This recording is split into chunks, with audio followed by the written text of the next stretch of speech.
That is great. How were you accepted racially at Springfield College? Was it truly integrated, not truly, what is the word I'm looking for? Was it integrated enough that you saw other people of color whenever you looked around? Well, Springfield College, when I went there, had 660 students, of whom 15 were African Americans. And of the African Americans, 5 were from Washington, D.C., because of the connection with John Burr. We really did not experience discrimination there. Springfield was founded as a YMCA school. So you had people who had positive values there. And one thing about Springfield, they judge you on your performance. Again, I was an outstanding student. I was a leading student in my class. And I was very popular, and I played sports and was able to do a lot of things. The one thing about Springfield and the 15 African Americans, we had a principle, we were going to be integrated. So we would have a principle that no more than 2 of us would sit at the same table in the cafeteria, and we'd spread around and we'd sit with some of the white students. But then after we had lunch or dinner, then we'd go back to our dormitory room where we had the music and we'd play pinochle and so on. So yes. that we had a group which we organized in Springfield of the African American students there, black students, we called the College Fellas. And we took over the social life of Springfield, Massachusetts.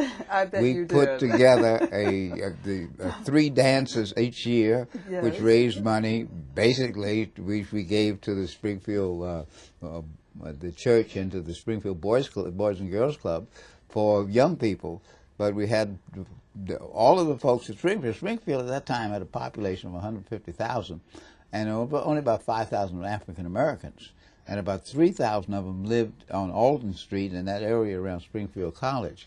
So it was that area where we would get the folks. We'd have a party where we'd have maybe 400 people, which the college fellows put together. And it was in one of the downtown hotels, which not many of the African-American groups could put together. We had the financial resources and the skill to put that together. So Springfield was really quite a place, and the blacks of Springfield, particularly before the war, made a real impact on the life. It sounds like it, and the way that you're smiling, I can tell. These are good memories. Oh, yeah.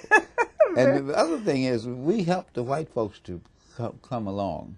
We helped them to understand injustice. We dealt with injustice in Africa at that time. We had a couple of African students. We dealt with injustice in Latin America. We dealt with the poverty, because many of the white students had lower socioeconomic status than those of us from Washington. And yes, they understood the impact of poverty. And we were very progressive. I think we were ahead of our time at Springfield. So they really listened.